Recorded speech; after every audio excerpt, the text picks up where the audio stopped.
The famous doctor left her behind to chase his career, but his heart never moved on.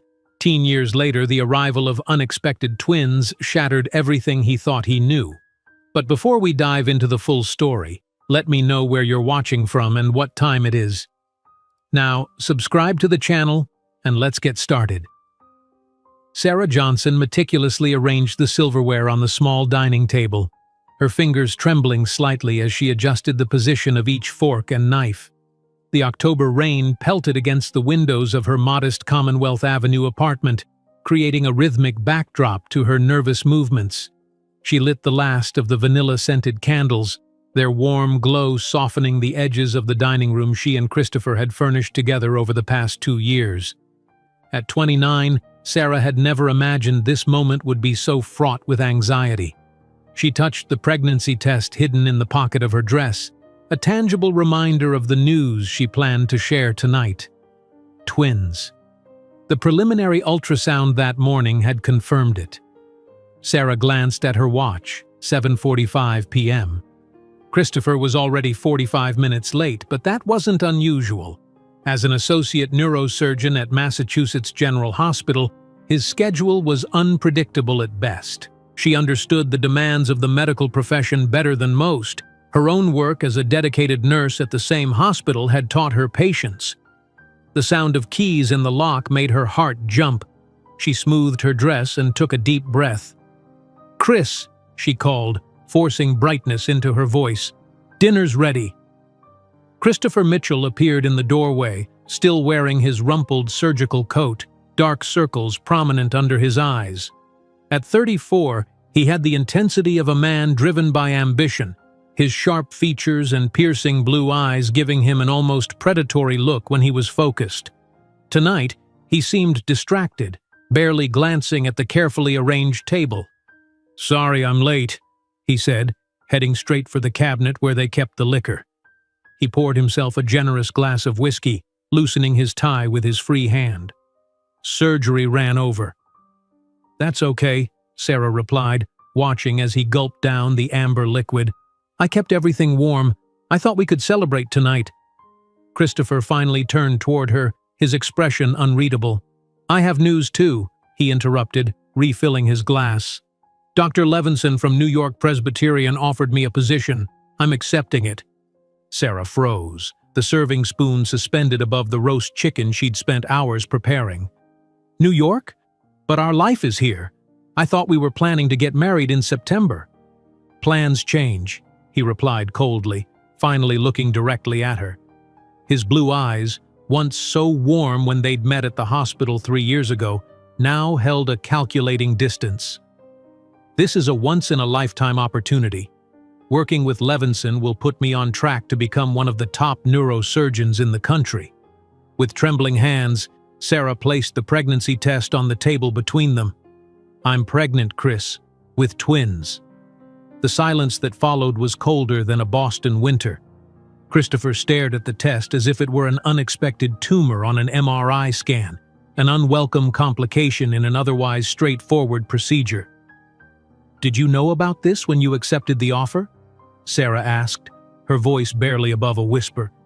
"This doesn't change anything," he answered, stepping away from the table. "In fact, it makes everything clearer." Sarah sank into her chair, legs suddenly unable to support her weight. "What do you mean?"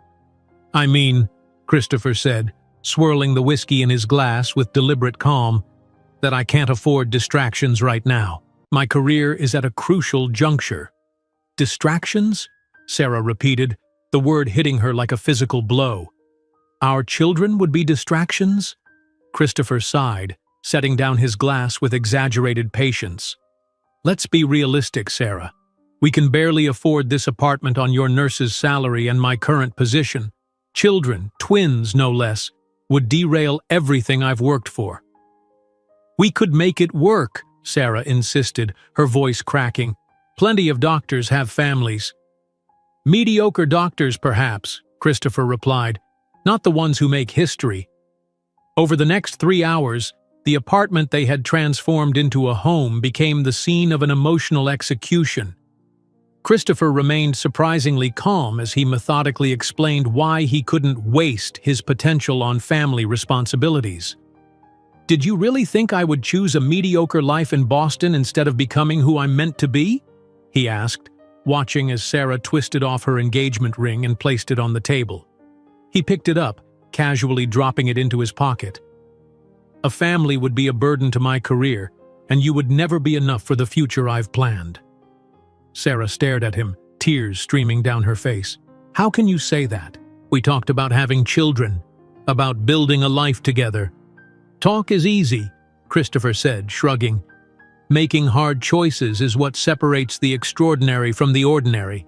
I've chosen medical excellence over domestic mediocrity." He stood up, straightening his tie with clinical precision. "You're a competent nurse, Sarah, but you'll never be extraordinary. I was born to be extraordinary." The words sliced through her with surgical precision, each one a calculated incision designed to sever any remaining connection between them. "So that's it?" Sarah asked, her voice hollow.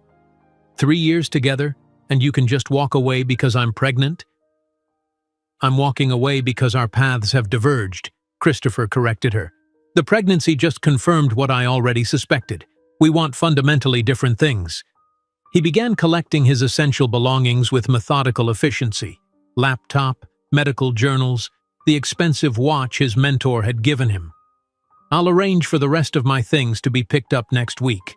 I've transferred my portion of the security deposit to your account. That should help until you figure out your next steps." Sarah watched in stunned silence as he packed, her mind struggling to reconcile the caring man she thought she knew with this cold stranger efficiently erasing himself from her life. "What am I supposed to tell my family?" she asked as he zipped his overnight bag. "They're expecting to meet you at Thanksgiving." Christopher didn't even look up. "Tell them whatever you want. That I'm a monster, that I abandoned you. It doesn't matter. Our social circles don't overlap enough for it to affect me professionally." The casual cruelty of his indifference finally broke something inside Sarah. "You know what hurts the most?" she said, her voice steadier now, anger providing temporary strength. "Not that you're leaving, but that you're pretending this is some kind of rational decision rather than naked selfishness." Christopher paused at the door, his expression softening for a brief moment, the first crack in his clinical detachment. "You're right," he admitted. "It is selfish, but great men often are. History forgives selfishness in the pursuit of greatness." "And what about your children?" Sarah asked. "Will they forgive you?" A flash of genuine emotion, something like regret, crossed his face before the mask returned. "They'll have you," he said. "That will have to be enough." With those final words, Christopher Mitchell walked out of the apartment and out of Sarah's life, leaving behind not just an apartment she could no longer afford alone, but a woman completely shattered, kneeling on the kitchen floor as the October rain lashed against the windows. The humiliation that followed was almost as devastating as the abandonment. Sarah had to explain to her family in Lexington that the wonderful doctor had decided that neither she nor the babies she carried deserved a place in his life. Christopher transferred his portion of the apartment deposit, a gesture he probably considered generous, and disappeared to New York without looking back. 2 weeks later, Sarah was let go from Massachusetts General, officially due to budget cuts, but she suspected the influence of Christopher's mentors protecting his reputation. Within a month, she was evicted, sleeping on her friend Elena's couch and facing the prospect of a high-risk pregnancy without adequate health insurance. The following months blurred into a haze of humiliation and desperation. Sarah secured 2 jobs, a night shift attendant at a pharmacy and an administrative assistant at a small clinic during the day. Her swollen feet and aching back were constant reminders of the life growing inside her, while her sleep bank dangerously diminished. One evening, during her shift at the pharmacy, Sarah assisted an elderly woman who was struggling to understand how to use her new blood pressure monitor. As she patiently explained the device, the customer, Rebecca Sinclair, studied her exhausted face. "You work here and somewhere else, don't you?" Rebecca asked. When Sarah nodded, the woman continued, "And you're pregnant with twins. Alone." Sarah didn't know how Rebecca had deduced all this, but the kindness in her eyes broke something inside her. For the first time since Christopher had left, Sarah cried openly. Rebecca Sinclair wasn't just any elderly woman. She was the widow of one of New England's most significant medical technology investors, and she was looking for a personal assistant with medical knowledge. Before Sarah finished her shift that night, she had a job offer with a decent salary, flexible hours, and crucially, health coverage. On the eve of her twins' birth, Sarah sat in the small apartment she had managed to rent thanks to her new job. Looking at the peeling walls and second-hand furniture, she touched her prominent belly. "He was wrong," she whispered to the babies, "about everything. And one day, we'll prove it." That night, as the pregnancy test lay forgotten on the dinner table, Sarah couldn't possibly imagine that in 11 years, she would be standing on the stage of the Waldorf Astoria, commanding a billion-dollar empire that would render obsolete the career for which Christopher had abandoned her. Sarah's whispered promise to her unborn twins hung in the air of her modest apartment, a vow that felt both impossible and necessary. He was wrong, about everything, and one day, we'll prove it. The words gave her strength, even as the reality of her situation threatened to crush her beneath its weight. The next morning brought her first taste of the cascading consequences of Christopher's abandonment. Sarah arrived at Massachusetts General Hospital for her shift, only to be called into the Human Resources office. The department head, Dr. Winters, a man who had always been cordial if distant, couldn't quite meet her eyes. "I'm afraid we have to let you go, Sarah," he said, sliding a formal letter across the desk. "Budget cuts, you understand."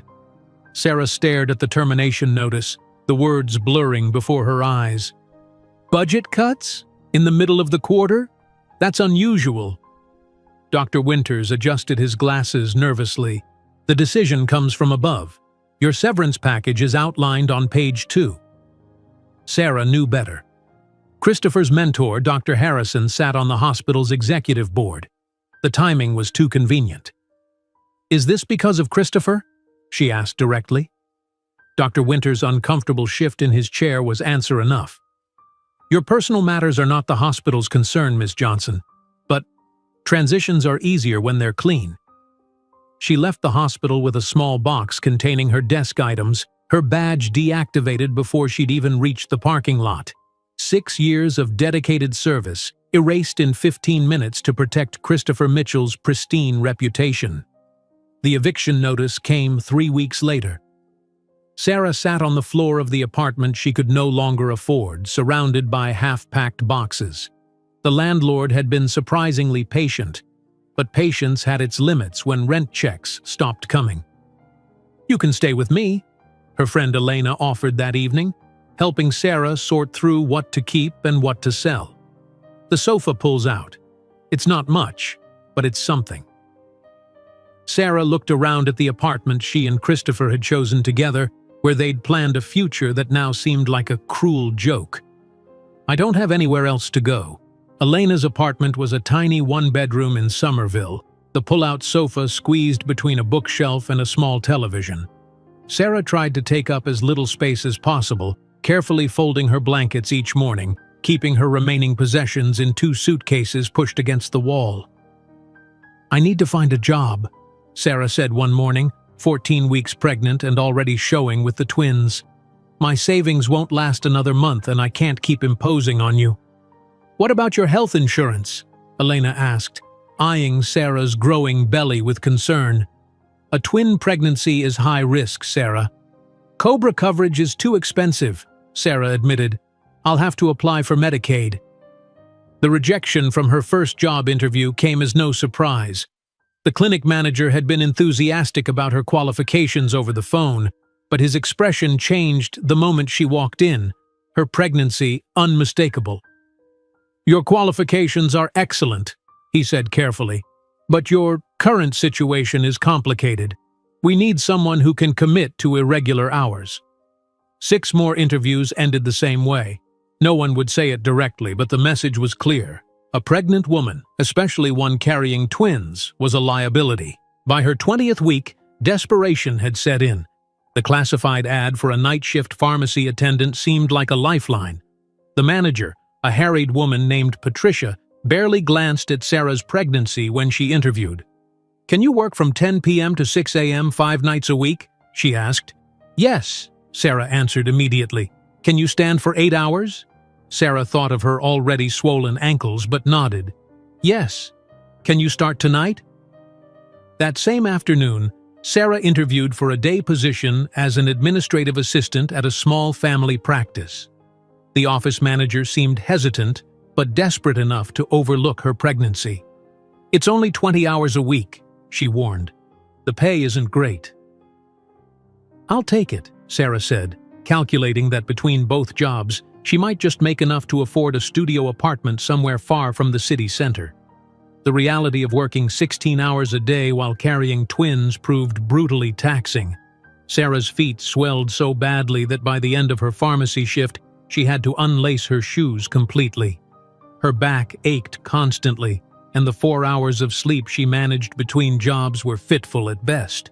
At the pharmacy, she organized medications and assisted late-night customers. At the clinic, she filed paperwork and scheduled appointments, often hiding in the tiny bathroom when morning sickness overcame her. The small paychecks barely covered her basic expenses, with nothing left over for a security deposit on an apartment. "You can't keep this up," Elena insisted one evening, watching Sarah massage her feet, wincing in pain. "You're going to harm yourself and the babies." "I don't have a choice," Sarah replied, too exhausted to cry. "No one else will hire me." Each night at the pharmacy felt longer than the last. Sarah counted pills, restocked shelves, and helped the occasional insomniac or shift worker who came in for late-night supplies. Her uniform stretched tight across her growing belly, a visual reminder of why she endured this punishing schedule. On a particularly difficult night in her 24th week, Sarah was organizing the blood pressure monitors when an elderly woman approached the counter. Elegantly dressed, despite the late hour, she held a boxed monitor with a confused expression. "Excuse me," she said, her voice cultured but kind. "I can't make heads or tails of these instructions. Could you show me how this works?" Sarah smiled tiredly. "Of course." She opened the box, patiently demonstrating how to position the cuff and read the digital display. "You'll want to take your reading at the same time each day, preferably in the morning." The woman watched Sarah's hands, then studied her face. "You've been on your feet all night, haven't you?" "Part of the job," Sarah replied with a forced cheerfulness. "You work here and somewhere else, don't you?" the woman asked suddenly. When Sarah looked surprised, she continued, "And you're pregnant with twins, alone." Sarah felt her professional mask slipping. "How did you know all that?" The woman smiled gently. "I've lived a long time, dear. You learn to read people. Your wedding finger has a tan line but no ring. You're much too large for a singleton pregnancy at your stage. And the shadows under your eyes tell me you're not getting nearly enough rest." Something about the woman's perceptiveness, combined with her genuine kindness, breached the walls Sarah had carefully constructed. To her horror, tears began streaming down her face. "I'm so sorry," she gasped, frantically wiping her cheeks. "I don't know what's wrong with me." "Nothing's wrong with you," the woman said firmly, reaching across the counter to pat Sarah's hand. "What's wrong is a world that leaves a pregnant woman working through the night just to survive." The woman introduced herself as Rebecca Sinclair. "My late husband, Herbert, was a medical technology investor. Our foundation still manages his patents." Sarah composed herself, embarrassed by her breakdown. "I'm Sarah Johnson. I used to be a nurse at Mass General before circumstances changed." Rebecca studied her thoughtfully. "A nurse? With medical knowledge? How interesting." She opened her elegant handbag and extracted a business card. "I've been looking for a personal assistant with medical background. Someone to help manage my medications, accompany me to appointments, and assist with some foundation paperwork." Sarah stared at the card, uncomprehending. "You're offering me a job?" The position includes a reasonable salary, flexible hours, and full health benefits, Rebecca continued. My last assistant retired to Florida, and I've been interviewing candidates for weeks. None have impressed me. But you don't know me, Sarah protested weakly. Rebecca smiled. I know enough. I know you're dedicated enough to work 2 jobs while pregnant with twins. I know you're knowledgeable enough to explain medical devices clearly. And I know you're compassionate enough to cry when a stranger shows you kindness. By the end of Sarah's shift that night, she had agreed to meet Rebecca the following afternoon for a formal interview. When she arrived at the Sinclair mansion in Beacon Hill, Sarah felt woefully out of place in her only remaining professional outfit, now straining at the seams. The interview was unlike any Sarah had experienced. Rebecca asked about her nursing background, her understanding of cardiac medications, and her organizational skills. But she also asked about Sarah's pregnancy, her plans for the twins, and her dreams before life had taken an unexpected turn. When can you start? Rebecca asked finally. Sarah blinked. You're offering me the job? Unless you've changed your mind about wanting it.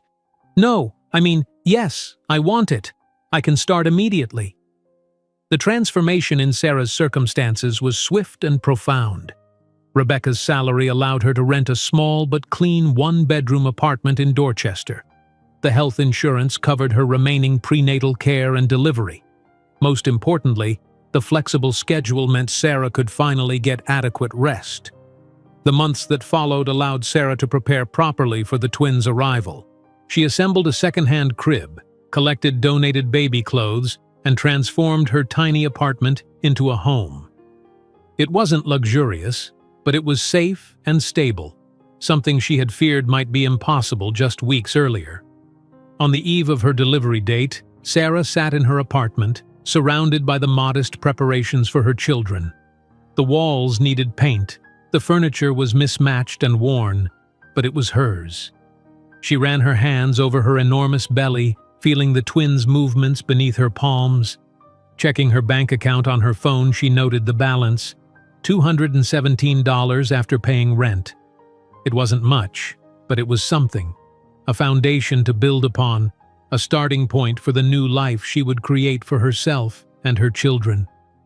Sarah thought back to Christopher's cruel assessment of her potential. "You'll never be extraordinary," he had said. Looking around at what she had managed to create from nothing, she felt a flicker of defiance. As Rebecca set up Sarah's new employment account that week, neither woman could have guessed that the modest benefits package would include access to medical patent documents that would eventually spark Sarah's revolutionary idea, or that the measly $217 remaining in her account would become the seed money for an empire that would one day make Christopher Mitchell's achievements look pedestrian by comparison. The contractions began shortly after midnight. Sarah, alone in her small apartment, gripped the edge of her kitchen counter as the first wave of pain washed over her. She had been organizing Rebecca's medication schedule for the week ahead when her water broke, soaking through her maternity leggings and pooling on the linoleum floor. "It's happening," she whispered to the empty room, one hand instinctively cradling her enormous belly. The twins were coming, 2 weeks earlier than expected. With trembling fingers, she dialed Elena's number. Her friend answered on the 4th ring, voice thick with sleep. "They're coming," Sarah said simply. Within 20 minutes, Elena arrived with the pre-packed hospital bag Sarah had kept by the door for weeks. As they drove through Boston's deserted streets toward Massachusetts General Hospital, the very institution that had discarded her months earlier, Sarah tried to focus on her breathing techniques rather than the irony of returning to give birth. "Should I call anyone else?" Elena asked as they approached the hospital entrance. "Your parents? Or—" She hesitated. "Him?" Sarah shook her head firmly. "There's no one else to call." The labor was long and complicated. Twins, especially first pregnancies, rarely proceeded smoothly. After 18 hours of grueling contractions, Sarah's obstetrician recommended an emergency C-section when the first twin showed signs of distress. "The female twin's heart rate is dropping," Dr. Williams explained. We need to get them out now." In the operating room, bright lights above her and a surgical screen across her abdomen, Sarah felt strangely calm despite her exhaustion. Elena, dressed in sterile scrubs, held her hand tightly as the anesthesiologist administered the spinal block. "You're doing great," Elena reassured her. "Just a few more minutes and you'll meet your babies." At 4:17 in the afternoon, Emily Rebecca Johnson entered the world with a strong, indignant cry that filled the operating room. 47 seconds later, her brother Ethan Christopher followed more quietly, his serious blue eyes, so unmistakably like his father's, blinking against the harsh lights. "They're perfect," the nurse announced, bringing the swaddled infants to Sarah's eye level so she could see them while the surgeons completed their work. 5 pounds 3 ounces and 5 pounds even. Excellent weights for twins. Sarah, tears streaming from the corners of her eyes into her hair, studied their tiny faces with wonder. "Hello," she whispered. "I've been waiting so long to meet you." Later, in the recovery room, Sarah held her children properly for the first time. Emily's tiny fingers gripped her mother's thumb with surprising strength, while Ethan nestled against her chest, his breathing soft and rhythmic. "Do you want me to take a picture?" Elena asked, holding up her phone. "For the family album?" Sarah nodded, suddenly struck by the strange composition they made. A new mother with no partner, no parents present, no jubilant extended family crowding the room with flowers and balloons. Just a friend with a camera phone, documenting the beginning of their unconventional family. "I don't have anyone to call," Sarah admitted, voicing the thought that had been haunting her throughout labor. "There's no one waiting to hear that they were born safely." Elena sat beside the bed, gently adjusting Ethan's blanket. "That's not true. I called Rebecca while you were in surgery. She's been in the waiting room for hours, terrified of intruding but unwilling to leave." The door opened softly, and Rebecca Sinclair peered in, her elegant appearance somewhat diminished by the worry on her face. In her arms, she carried 2 identical teddy bears and a modest bouquet of pink and blue roses. "May I come in?" she asked hesitantly. Sarah felt fresh tears welling. "Please." Rebecca approached the bed slowly, her eyes fixed on the twins with an expression of wonder. "They're absolutely beautiful, Sarah. Truly perfect." "Would you like to hold one?" Sarah offered, surprised by her own impulse to share this moment with her employer of just a few months. As Rebecca carefully took Emily into her arms, cooing softly to the newborn, Sarah felt an unexpected warmth spread through her chest. This wasn't the family gathering she had once imagined, but it was something real and genuine in a world that had recently offered her so little kindness. "Have you decided on names?" Rebecca asked, gently rocking the baby. "Emily Rebecca," Sarah replied, watching the older woman's eyes widen in surprise. "And Ethan Christopher." Rebecca's eyebrows rose at the second name. "After their father?" Sarah looked down at her son, tracing his delicate features with her fingertip. "Family names matter, even when the family isn't what you expected. Someday, he might want that connection, even if his father didn't." The following days in the hospital were a blur of feeding schedules, diaper changes, and medical checks. As a former nurse, Sarah understood the clinical routines, but nothing had prepared her for the bone-deep exhaustion of caring for newborn twins. By the time she was cleared for discharge, she felt simultaneously desperate to take her babies home and terrified of managing alone. "The car is waiting downstairs," Rebecca announced on the morning of their departure, sweeping into the hospital room with the air of someone who would not be deterred. "I've taken the liberty of having a few essentials delivered to your apartment." Those essentials, Sarah discovered upon arriving home, included a second-hand but immaculate rocking chair, a changing table, additional baby supplies, and a refrigerator stocked with prepared meals. "Rebecca, this is too much," Sarah protested weakly, overwhelmed by the generosity. "Nonsense," Rebecca replied briskly. "Consider it a practical investment in my assistant's well-being. I need you functioning, not collapsing from exhaustion and malnutrition." The first weeks passed in a sleepless haze. Sarah established a military-precise schedule for feedings, diaper changes, and the precious minutes of sleep she could steal between the twins' needs. Rebecca adjusted their working arrangement, allowing Sarah to bring the infants to the Sinclair mansion, where a portable crib was installed in a sunny corner of the home office. One afternoon, about 2 months after the twins' birth, Sarah was organizing documents in Herbert Sinclair's former study while the babies napped nearby. Rebecca had given her the task of cataloging old research papers and patent applications related to the Sinclair medical technology investments. Herbert was brilliant but disorganized, Rebecca had explained. His filing system existed entirely in his own mind. We need these properly documented for the foundation records. As Sarah sorted through the papers, she became increasingly fascinated by the innovative medical devices Herbert had helped develop. His vision had transformed surgical procedures and patient monitoring systems throughout the medical industry. One particular file caught her attention: detailed schematics for a neural monitoring device that had been abandoned in development. Curious, Sarah spread the diagrams across the desk, studying the technical specifications with growing interest. The device had been designed to provide real-time feedback during spinal surgeries, but according to the notes, had failed during animal testing due to signal interference issues. That was Herbert's greatest disappointment, Rebecca said, appearing in the doorway with a tea tray. He believed it could have revolutionized spinal surgery, but they couldn't solve the calibration problems.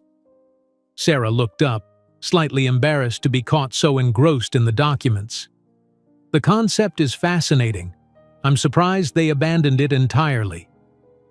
The development costs were becoming prohibitive, Rebecca explained, setting down the tray, and Herbert's partner wanted to focus on more immediately profitable technologies.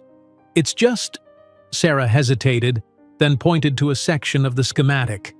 The interference issue seems related to the placement of these sensors. If they were positioned differently, with an adaptive algorithm to account for tissue variation. Rebecca studied her with newfound interest. You understand these technical specifications? Sarah nodded, slightly self-conscious. I've always been interested in medical technology. As a nurse, I used many devices similar to those Mr. Sinclair developed. You start to understand how they work, what their limitations are. Rebecca set down her teacup with deliberate care. Show me what you mean about the sensor placement. Taking a pencil, Sarah began sketching on the reverse side of one of the reports, explaining her thoughts on how the device could be modified. Rebecca watched in silence, her expression shifting from curiosity to something more calculating. Herbert would have appreciated your insight, she said finally. He always said the best innovations came from people who worked directly with patients, not just engineers in laboratories. One morning, several weeks later, Sarah arrived at the mansion with the twins to find Rebecca in an unusually contemplative mood. The older woman had been watching financial news in her sitting room but muted the television when Sarah entered. I've been thinking, Rebecca began, accepting baby Emily into her arms with practiced ease, about Herbert's neural monitoring device and your ideas for improving it. Sarah nodded, settling Ethan in his portable crib. It was just a thought experiment, really. Perhaps not, Rebecca replied. I've spoken with Martin Chen, who was Herbert's lead engineer. He reviewed your notes and believes your approach might work. Sarah looked up in surprise. You showed my sketches to an actual engineer? I did, Rebecca confirmed. And he was impressed enough to suggest developing a prototype based on your modifications. But that would require money, Rebecca finished for her. Yes, significant investment, in fact. Sarah shook her head, the conversation suddenly feeling surreal. I'm not an engineer or a doctor. I'm a nurse, a former nurse, with no business experience. Herbert was neither an engineer nor a doctor, Rebecca countered. He was a visionary who recognized problems and found people who could solve them. From what I've seen, you have a similar gift. She reached for her handbag, extracting an envelope. This is an initial investment contract. I'm prepared to provide seed funding to develop a prototype based on your design modifications, with you as the principal patent holder." Sarah stared at the envelope, unable to process what was happening. "Rebecca, I have 2-month-old twins and $217 in my bank account. I can't start a medical technology company." Rebecca smiled, looking down at Emily's peaceful face. When Herbert started, he had a failed furniture business and an idea that everyone told him would never work. What he lacked in resources, he made up for in determination. She passed the sleeping infant back to Sarah. "Think about it. These children deserve a mother who pursues her full potential, don't you think?" As Sarah held her daughter, feeling her son's tiny hand grip her finger from the crib, she thought about Christopher's cruel assessment of her capabilities. "You're a competent nurse, Sarah, but you'll never be extraordinary." "Yes," she said finally, reaching for the envelope with her free hand. "Yes, I think they do." While Sarah tucked the investment contract into her diaper bag that afternoon, she could never have imagined that the small medical journal in the hospital waiting room would someday feature her on its cover, or that the same publication would eventually find its way into Christopher Mitchell's hands, forcing him to momentarily confront the woman he had so casually discarded years before. Sarah held the investment contract in her trembling hands, the weight of the document far exceeding its physical presence. Standing in her small apartment kitchen, with both twins finally asleep in their shared crib, she allowed herself to consider Rebecca's proposition seriously. Could she really do this? Start a company with 2 infants and virtually no resources? The morning sunlight filtered through the kitchen window, illuminating the sketches she had spread across her modest dining table. Her initial modifications to Herbert Sinclair's neural monitoring device had evolved into something more comprehensive, a new approach that might solve the interference issues that had plagued the original design. "Just thinking about it won't make it happen," she whispered to herself, a new determination settling in her chest as she reached for a pen. 3 days later, Sarah arrived at Rebecca's mansion with the twins and the signed contract. Rebecca's face lit up when Sarah handed her the document. "I was hoping you'd see the potential," the older woman said, carefully taking Emily from Sarah's arms while she settled Ethan in his portable crib. "I've already contacted my attorney to begin the patent application process." What followed was a crash course in business development, intellectual property law, and medical device regulations. While the twins napped in the corner of Rebecca's home office, Sarah absorbed information like a sponge, filling notebooks with diagrams, questions, and ideas. "We need to choose a name for your company," Rebecca mentioned one afternoon as Sarah was finishing a conference call with Martin Chen, the engineer who was helping refine her concept. Sarah looked up from her notes, considering. "Elysium," she said after a moment. "Elysium Health Technology." "Elysium," Rebecca repeated, testing the word. "The perfect place of healing in Greek mythology. I think Herbert would have approved." 2 months later, Sarah sat across from Rebecca's attorney in a downtown office, her business attire still somewhat ill-fitting on her post-pregnancy body. Ethan asleep in a carrier on her lap while Emily cooed softly in a second carrier beside her chair. "By signing these documents," the attorney explained, "you'll officially register Elysium Health Technology as a corporation, with you as the founding CEO and majority shareholder. Rebecca will hold a 30% stake as your primary investor." Sarah looked down at her sleeping son, his tiny features peaceful in slumber, then at his sister, who was watching the ceiling fan with fascination. She thought of Christopher's dismissive words, "A family would be a burden to my career." These children weren't her burden, they were her motivation. With a steady hand, she signed the incorporation papers. The contrast between her days and nights became increasingly stark. By night, she was a sleep-deprived mother of 6-month-old twins, warming bottles at 3 in the morning while singing lullabies to soothe cranky babies back to sleep. By day, she was CEO of a startup medical technology company, presenting her concepts to engineers and potential investors with growing confidence. Sarah leased a small office space in a building with affordable rent on the outskirts of Boston's Innovation District. The previous tenant had been a failed web design company, and remnants of their occupancy remained in the form of outdated wallpaper and mismatched furniture. "It's perfect," Sarah told Rebecca as they toured the space. "We can afford it, and there's even a small room in the back that can serve as a makeshift nursery." She spent a weekend stripping the garish wallpaper, painting the walls a clean white, and setting up a professional-looking conference area with furniture purchased from a business liquidation sale. In the back room, she installed a comfortable playpen, changing table, and small refrigerator for baby supplies. "Our first real office," she told the twins as they crawled around the playpen. "What do you think?" Emily responded by chewing enthusiastically on a plastic building block, while Ethan observed his surroundings with the serious expression that was becoming his trademark. Sarah's first hiring interview was scheduled for a Tuesday afternoon. The candidate, an engineer named David Chen who had previously worked with Martin on Herbert's projects, arrived 15 minutes early and found Sarah changing Ethan's diaper on the conference room table. "I'm so sorry," she apologized, quickly finishing the task. "Our designated baby area is currently occupied by my daughter, who finally fell asleep after fighting her nap for 2 hours." To her surprise, David laughed. "My wife and I have 3 kids under 5, he said, helping her clear away the baby supplies. "This looks organized compared to our house."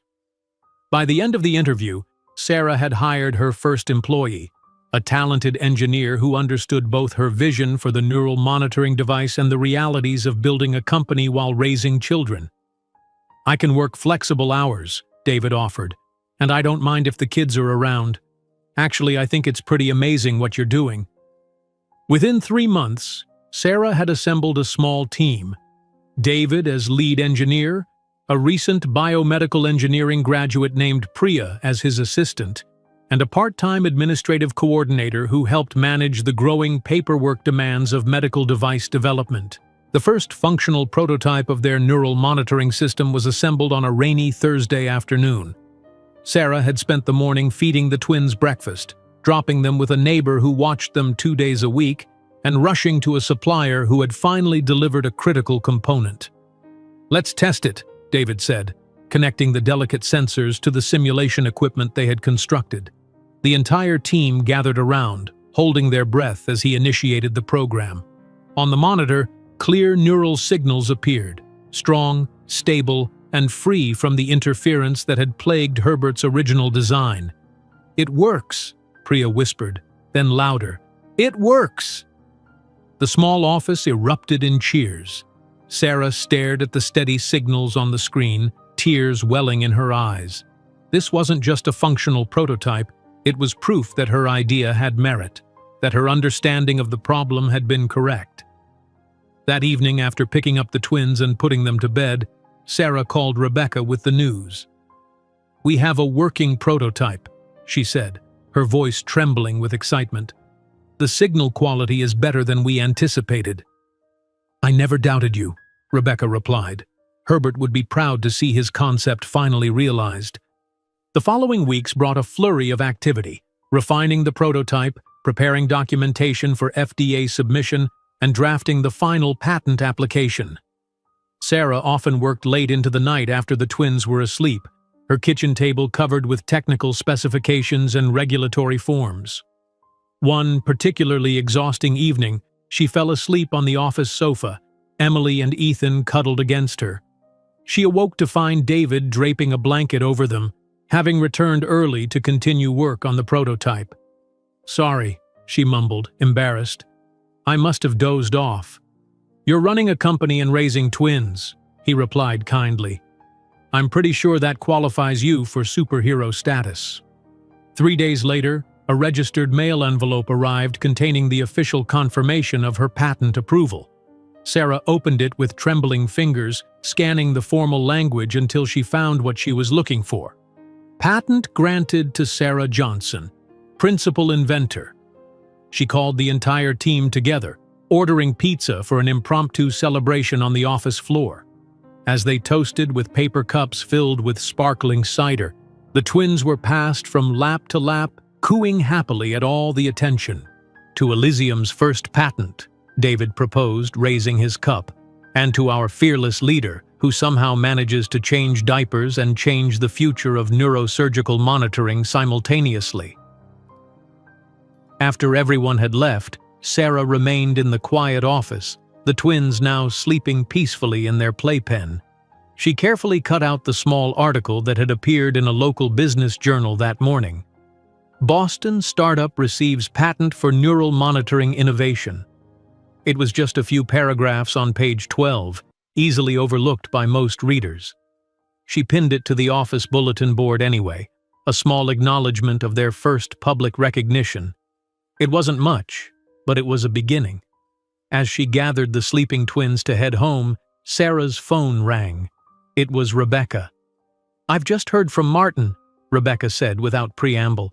"Massachusetts General is interested in testing our prototype in their neurosurgery department." Sarah froze. Massachusetts General, the hospital that had discarded her, where Christopher's influence had helped end her nursing career. "Are you ready for that?" Rebecca asked, sensing her hesitation. Sarah looked at her sleeping children, then at the modest office space they had transformed, and finally at the patent certificate on her desk. "Yes," she said firmly. "I'm ready." While Sarah carefully pinned that first insignificant newspaper clipping to the wall of her improvised office, she couldn't have imagined that in a few years the same publication would put her on its cover, calling her the woman who is revolutionizing medicine, an issue that would eventually find its way into Christopher Mitchell's hands.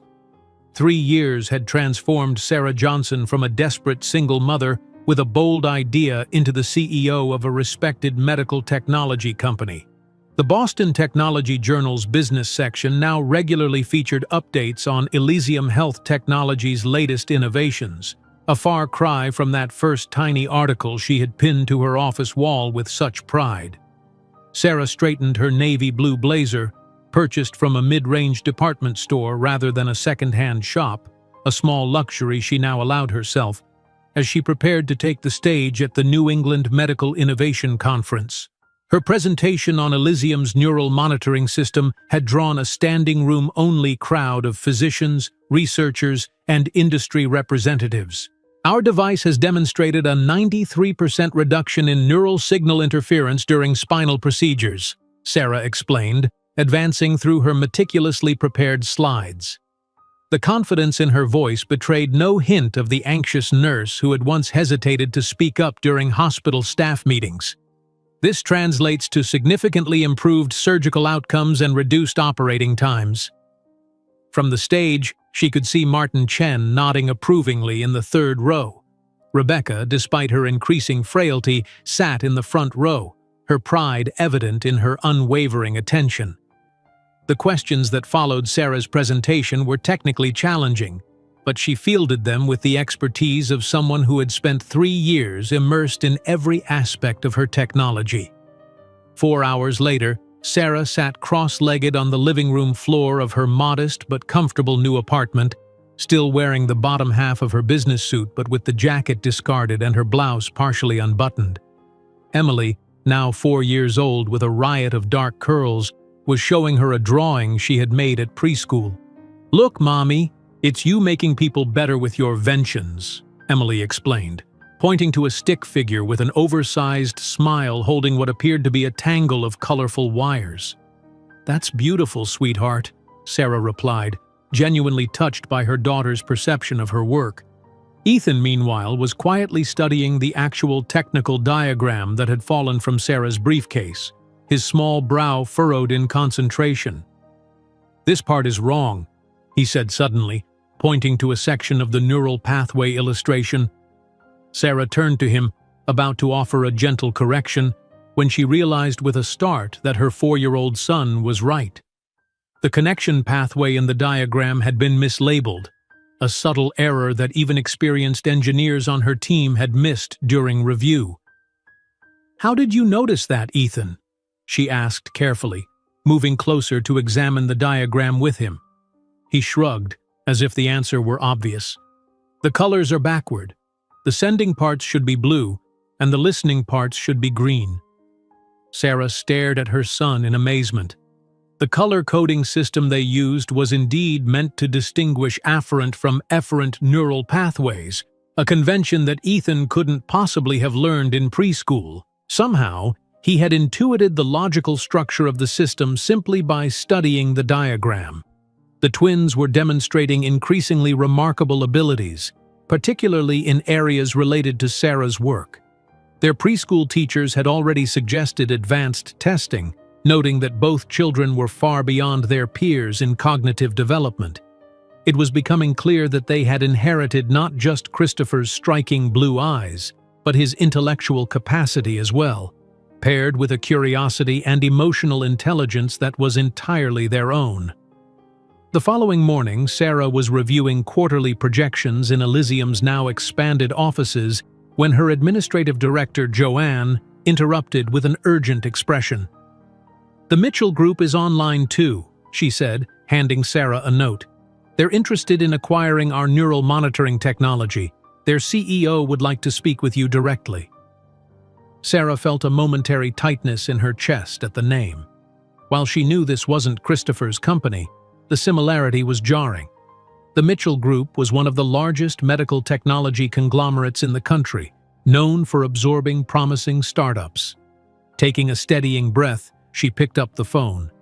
"Sarah Johnson speaking. Ms. Johnson, this is Richard Mitchell." The voice on the other end was smooth and practiced.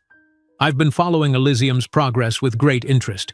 Your neural monitoring system is impressive, exactly the kind of innovation our neurology division has been looking for." The conversation that followed was polite but tense, with Richard Mitchell outlining an acquisition offer that would fold Elysium into their corporate structure, with Sarah remaining as a technical consultant rather than CEO. "We're prepared to offer $20 million, he concluded, "a generous valuation for a company of your size and development stage." "That's a flattering offer, Mr. Mitchell," Sarah replied evenly, "but Elysium isn't for sale." "Ms. Johnson," Mitchell's tone became condescending, "running a medical technology company involves complex regulatory challenges and sales infrastructure that takes decades to build. We already have that infrastructure in place. Think of this as a relief. You can focus on innovation without the headaches of administration." Sarah's grip on the phone tightened, the words striking an all-too-familiar chord. Once again, a man named Mitchell was suggesting she wasn't capable of achieving her full potential. "Mr. Mitchell, I didn't build Elysium to hand it over to someone who doesn't share my vision," she replied firmly. "Thank you for your interest, but my answer is final." That evening, as Sarah was preparing dinner while the twins colored at the kitchen table, her phone rang with Rebecca's special ringtone. "I heard Mitchell Group approached you," Rebecca said without preamble. "Richard Mitchell has a reputation for aggressive acquisitions." "He offered $20 million, Sarah replied, lowering her voice so the twins wouldn't hear. "I turned him down." "Good." Rebecca's approval was immediate. "They would have stripped your technology and discarded the rest. But be careful. Richard doesn't take rejection well." Rebecca's warning proved prophetic. 3 weeks later, Sarah arrived at the office to find her IT director waiting with a grim expression. "Someone attempted to access our secure server last night," he reported. "Sophisticated attack. They were targeting the neural algorithm files specifically." Before Sarah could fully process this information, her phone rang. It was the twins' preschool. Ethan had developed a high fever suddenly and needed to be picked up immediately. "I have to go," she told her management team, gathering her things hurriedly. "David, can you handle the meeting with Boston General? Joanne, call our cybersecurity consultant and get them here today." The pediatric urgent care center was crowded with sick children and worried parents. Sarah sat in an uncomfortable plastic chair, balancing her laptop on her knees while keeping one hand on Ethan's forehead. His temperature had risen to 103 degrees, his normally alert eyes now glassy with fever. "It's probably just a virus," the doctor reassured her after the examination. "But with his temperature this high, we'll run some blood tests to be sure." As they waited for results, Sarah alternated between soothing her son and responding to urgent emails about the security breach. Emily sat quietly beside them, unusually subdued without her twins' active participation. "Mommy, is Ethan going to be okay?" she asked, her small voice tight with worry. "Of course he is, sweetheart," Sarah assured her, though her own anxiety mounted with each hour. This was the reality of her dual roles. The emergencies of parenthood didn't pause for the crises of business. It was nearly midnight when they finally returned home. Ethan diagnosed with a severe ear infection but responding well to antibiotics. Sarah tucked both children into their beds, then collapsed onto her sofa, opening her laptop to review the security assessment. The breach had been contained, but the attempt had been sophisticated enough to raise serious concerns.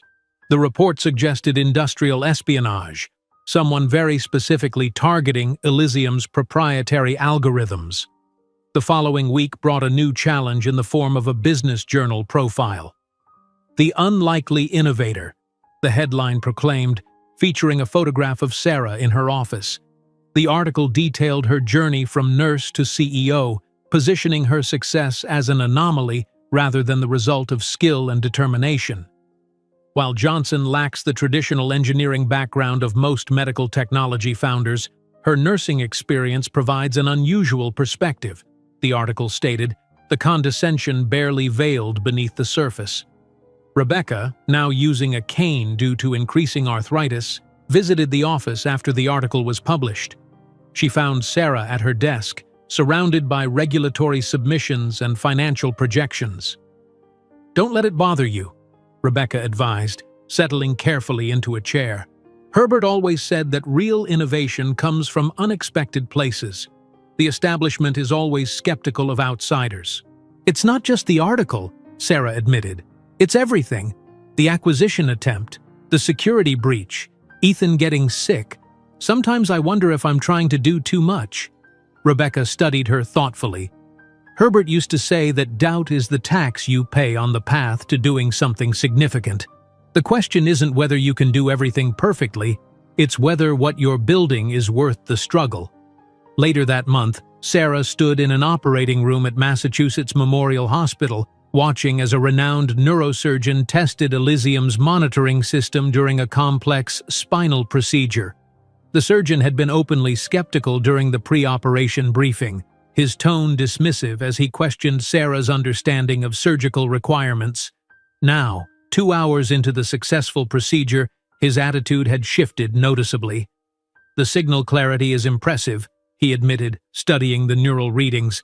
"I can distinguish structures I would normally have to expose physically to identify." After a pause, he added with lingering condescension, "It's quite remarkable.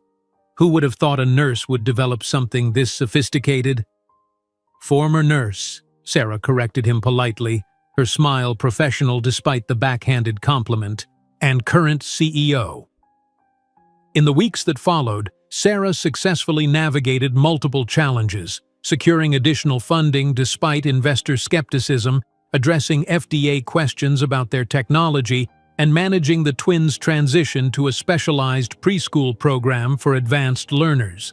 Each obstacle strengthened her resolve rather than diminishing it. During a particularly tense meeting with a potential investor who had spoken to her as though she were a secretary rather than the company's founder, Sarah finally lost patience. "My beginner's luck has consistently generated 30% returns on investment," she stated, sliding his own financial analysis back across the table. "If you're uncomfortable with a woman running this company, I understand. There are plenty of mediocre male-led startups that might make you feel more comfortable." That night, Sarah worked late in the office reviewing a new prototype design while the twins slept on the comfortable sofa she had installed specifically for such occasions. She paused occasionally to watch them, Emily's expressive face twitching slightly in dream, Ethan's serious expression present even in sleep. These moments reinforced her determination. Every advancement of Elysium was a direct refutation of Christopher's cruel assessment. Every milestone the twins reached was proof that his absence had not limited their potential. When the business magazine with her profile arrived on newsstands, Sarah had no idea that in New York, Christopher Mitchell would briefly see it in his consultation room waiting area, pausing momentarily before dismissing it as just another entrepreneur, failing to recognize the woman he had abandoned years before. When the business magazine featuring Sarah's profile hit the newsstands, she had tucked away a copy in her desk drawer but gave it little further thought. Her focus remained steadfastly on Elysium's growth and her children's development. Now, 3 years later, that magazine seemed like a relic from another lifetime. The company had evolved from a promising startup into a significant player in the medical technology sector, and the twins had blossomed into remarkably gifted 7-year-olds. Sarah stood in the glass-walled conference room of Elysium's expanded headquarters, leading a discussion on advanced neuroimaging applications. The room, filled with engineers, medical specialists, and data analysts, hummed with the energy of innovation. The current resolution allows us to visualize neural pathways with unprecedented clarity, Sarah explained, gesturing to the 3-dimensional holographic display that showcased their latest technology. But I believe we're approaching this from the wrong angle. She paused, studying the puzzled expressions around the table. Most companies would consider their current technology a resounding success. It was already changing how neurosurgeons approached complex procedures. But Sarah saw something more. What if, she continued, reaching for a digital stylus, instead of just improving visualization for surgery, we eliminate the need for invasive procedures altogether? A senior engineer shook his head. Sarah, we're a monitoring company, not a treatment provider. That's a completely different regulatory pathway. It's also a completely different market position, Sarah countered, rapidly sketching a modification to the neural interface on the display. Everyone in this room knows surgical complications are responsible for significant patient morbidity. If we could develop a non-invasive alternative to certain neurosurgical procedures. The room fell silent as her vision crystallized on the display, a radical reimagining of their technology that could potentially make many traditional neurosurgeries obsolete. Later that afternoon, Sarah left the office early to attend a parent-teacher conference at the twins' school. The prestigious institution specialized in gifted education with a curriculum that challenged even the most exceptional students. Mrs. Johnson, the science instructor, began, spreading a collection of papers across her desk. I wanted to show you Ethan and Emily's latest projects. Sarah examined the work with growing amazement. Emily's mathematical analyses included concepts typically not introduced until high school, while Ethan's science experiment demonstrated a sophisticated understanding of neural plasticity. They're extraordinary, the teacher continued. Emily solved a computational problem that I had to consult with a university colleague to verify. And Ethan's insights into brain function, it's almost as if he intuitively understands neurology. Pride swelled in Sarah's chest, tempered with a bittersweet awareness. Their intellectual gifts clearly reflected Christopher's genetic contribution, though their compassion and emotional intelligence were all their own. That evening, Sarah and the twins celebrated their move into a new home, their first real house, modest by executive standards but comfortable and entirely theirs. As they unpacked boxes in the kitchen, Emily carefully arranged her collection of rocks on a windowsill while Ethan methodically organized books on a shelf. "Do you like our new house?" Sarah asked, hanging a framed photograph of the 3 of them at Emily's dance recital. "It's 93% better than our apartment," Ethan replied with characteristic precision, making Sarah smile. During dinner at their new kitchen table surrounded by half-unpacked boxes, Ethan suddenly looked up from his plate. "Why don't we have a dad like other kids?" The question, though not unexpected, still caught Sarah off guard. She had always answered the twins' questions honestly, but appropriately for their age.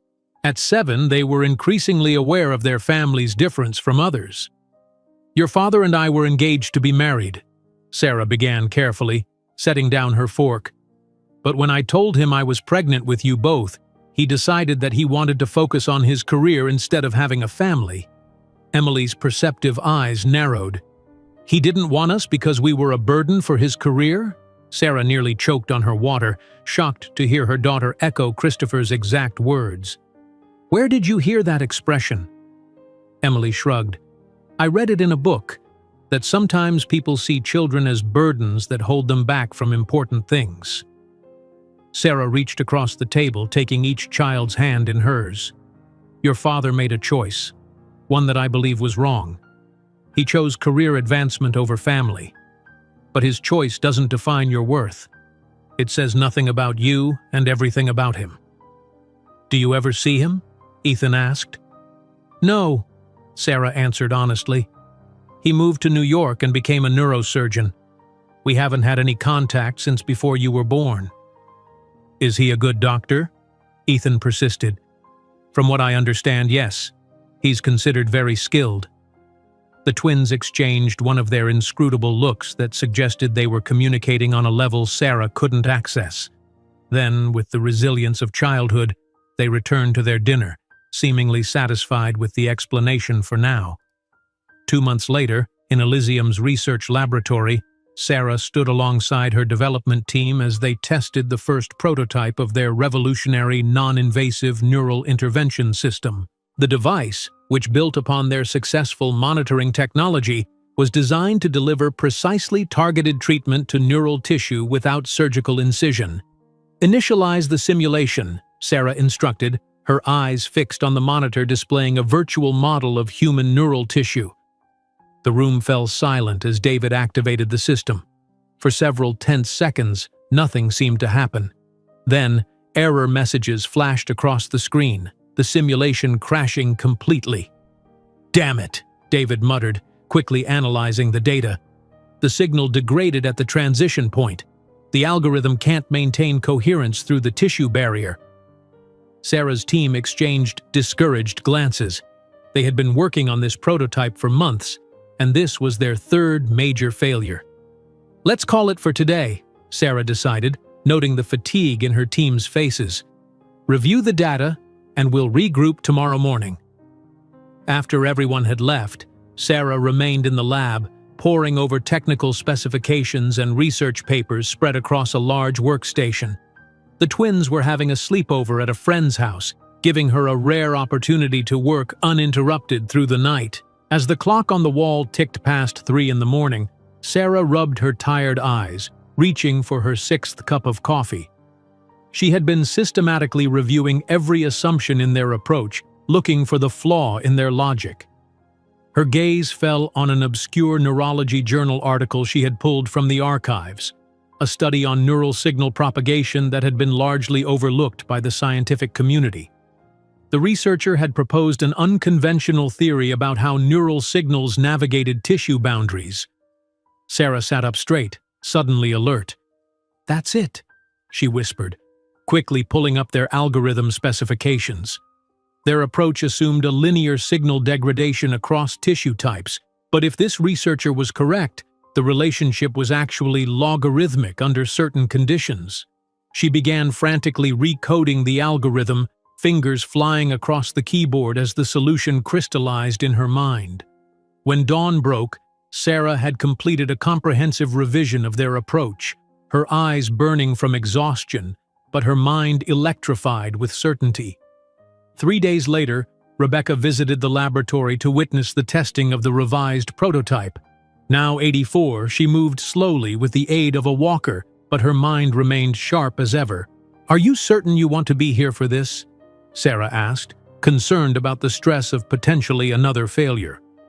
Rebecca settled carefully into the chair Sarah had positioned for her. Herbert waited through 17 failed tests before his first successful prototype. I wouldn't miss this for anything. This time, when David initiated the system, the simulation ran flawlessly. The virtual neural tissue responded exactly as theorized, the treatment pathway maintaining integrity throughout the procedure.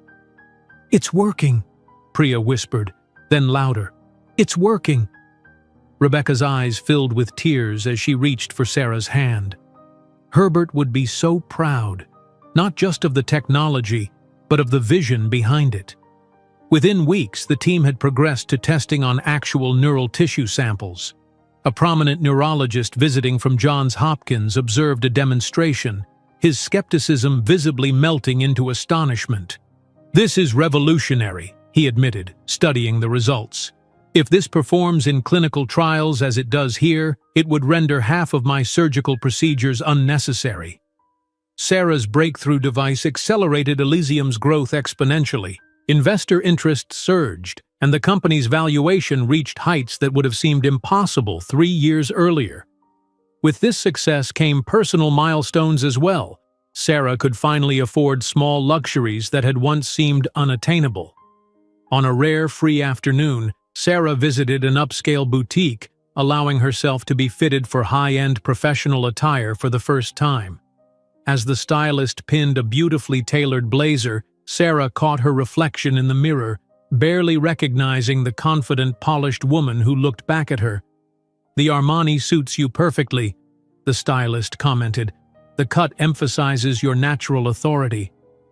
Sarah smiled, remembering the second-hand suits she had carefully maintained during Elysium's early days. Christopher's assessment that she would never be extraordinary seemed increasingly absurd with each passing day. That evening, Sarah returned home to find the twins in their makeshift laboratory corner of the living room, constructing what appeared to be a miniature version of Elysium's neural device using cardboard, LED lights, and modeling clay. "We're making your invention, Mom," Emily explained proudly. "Ethan programmed the lights to show the neural pathways using my old tablet." Sarah watched in amazement as Ethan demonstrated their creation, the lights pulsing in patterns that accurately mimicked neural signal transmission. Their understanding of her work went far beyond what children their age should comprehend, suggesting an intuitive grasp of complex scientific concepts. "Maybe someday we'll work at Elysium too," Ethan said, his serious blue eyes, so like Christopher's, focused intently on adjusting a wire connection. "Maybe someday you'll run it," Sarah replied, realizing with sudden clarity that she wasn't building this company just for herself, but for them, creating a legacy that Christopher had never imagined when he walked away. As Sarah admitted her curious children into her research laboratory that night, patiently explaining how her new device worked, across the country Christopher Mitchell was performing the neurosurgical procedure that would cement his reputation as one of America's leading neurosurgeons, a procedure that Sarah's innovation would render completely obsolete in just 3 years. Across the country, Christopher Mitchell carefully extracted his hands from the surgical site, nodding to the resident who would complete the closure. The procedure had been groundbreaking, a complex intervention in the brainstem that few surgeons would dare attempt. As he stepped away from the operating table, he had no idea that the technique he had just perfected would be rendered obsolete within 3 years by the woman he had abandoned. 7 years had transformed Elysium Health Technology from Sarah's struggling startup into a powerhouse in the medical technology industry. The imposing glass and steel headquarters in Boston's Innovation District bore little resemblance to the shabby office space where she had once changed diapers between investor calls. The company logo, a stylized Greek letter epsilon that suggested both healing and innovation, glowed softly above the entrance, visible for blocks around. Sarah stepped out of the elevator onto the executive floor, her Prada heels clicking confidently against the polished concrete. At 40, she carried herself with the assurance of someone who had built something substantial from nothing. The Elysium board meeting was scheduled to begin in 10 minutes. And as she walked toward the conference room, department heads and executives nodded respectfully. "The quarterly projections look excellent," her CFO commented, falling into step beside her. "Revenue is up 22% year over year, and the neural intervention device has exceeded market penetration estimates by a significant margin." Sarah nodded, accepting the leather portfolio he handed her. "And the research division's progress on the next-generation device. Dr. Levinson believes they've achieved a breakthrough in neural regeneration capabilities. He's included the preliminary data in Section 3. In the gleaming boardroom, Sarah directed the quarterly strategy discussion with natural authority that impressed even the most seasoned executives present. The nervous woman who had once struggled to make basic financial decisions was gone, replaced by someone who commanded attention without raising her voice. Our primary focus for the next quarter should be accelerating the European regulatory approval process, she instructed, analyzing the complex market projections displayed on the wall screen. David, I want you to personally oversee the submission to the European Medicines Agency. Later that afternoon, Sarah left the office early, driving her modest luxury sedan, expensive but not ostentatious, to the private STEM academy where the twins now attended 4th grade. Outside the advanced science lab, she found Emily and Ethan deeply engaged in constructing what appeared to be a sophisticated electronics project, their small hands working with surprising dexterity. "Mom!" Emily called out, her face lighting up. "Come see what we made in Dr. Kapoor's lab today." Sarah approached, noticing the complexity of the circuit board her 10-year-old children had assembled. It featured a miniature version of a neural interface, complete with sensor arrays that mimicked Elysium's proprietary technology. "We're designing a neural interface for injured honeybees," Ethan explained, his serious expression mirroring the one Sarah saw in the mirror each morning. "Their neural systems are surprisingly complex, and colony collapse disorder might have a neurological component." Dr. Kapoor approached, smiling at Sarah's evident surprise. "Your children continue to astonish us," she admitted. Ethan's understanding of comparative neurology would challenge many graduate students, and Emily's mathematical modeling of neural network degradation is genuinely innovative. Pride swelled in Sarah's chest, tempered by the bittersweet knowledge that their extraordinary intellectual gifts undoubtedly reflected Christopher's genetic contribution, though their compassion and creativity were all their own. That evening, over dinner in their comfortable home, a restored Victorian in a good neighborhood, modest by billionaire standards but elegant and welcoming, Emily looked up from her advanced calculus homework. "Mom, when you were our age, did you know you wanted to invent medical things?" Sarah smiled, setting down her fork. "Not exactly. I knew I wanted to help people heal, which is why I became a nurse. The inventing part came later, when I saw problems that needed solving. Like our dad," Ethan said matter-of-factly. "He was a problem that needed solving." Sarah nearly choked on her water. "What do you mean by that?"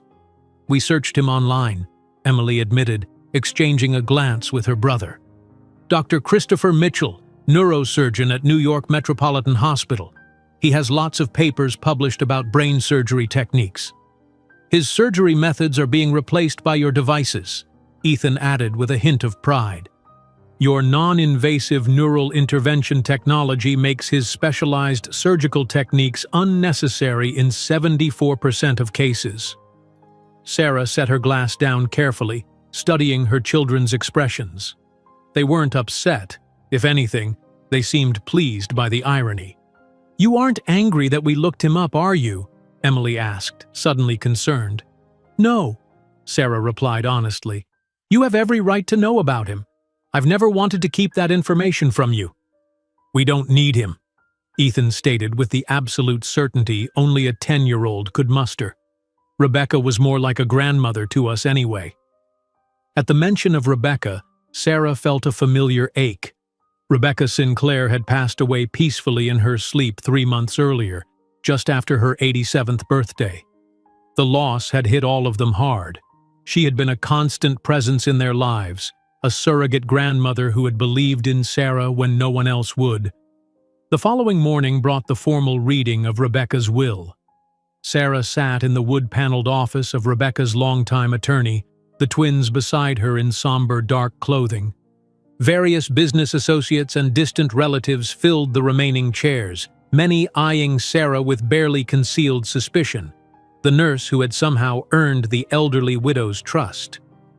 To Sarah Johnson, who proved that intuition and compassion are as valuable as formal education, the attorney read from Rebecca's will, "I leave 20% of my personal estate and my voting shares in Sinclair Medical Holdings."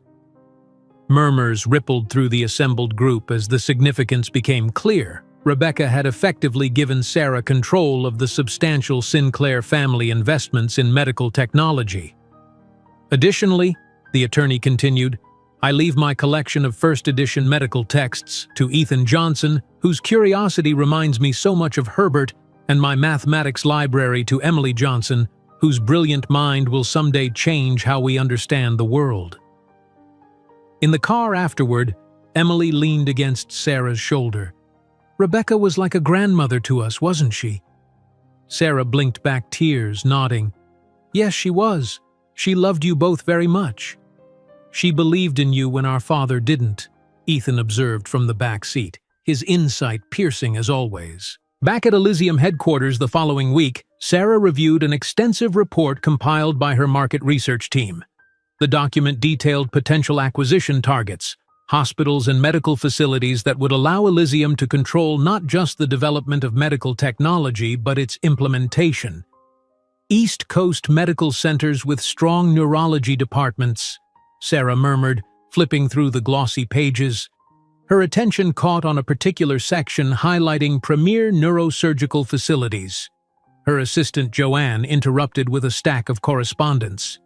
The television interview about the neural intervention system went viral, she reported. Over 2 million views on YouTube in just 3 days. Sarah nodded, only half listening as she studied the hospital acquisition report. On page 17, a familiar name jumped out at her. New York Metropolitan Hospital, renowned for its cutting-edge neurosurgery department. Sarah tapped the page thoughtfully. Has the analysis team completed the financial assessment of the Manhattan Medical Group? Joanne checked her tablet. Yes, they submitted it yesterday. The group includes 5 elite private hospitals, including New York Metropolitan.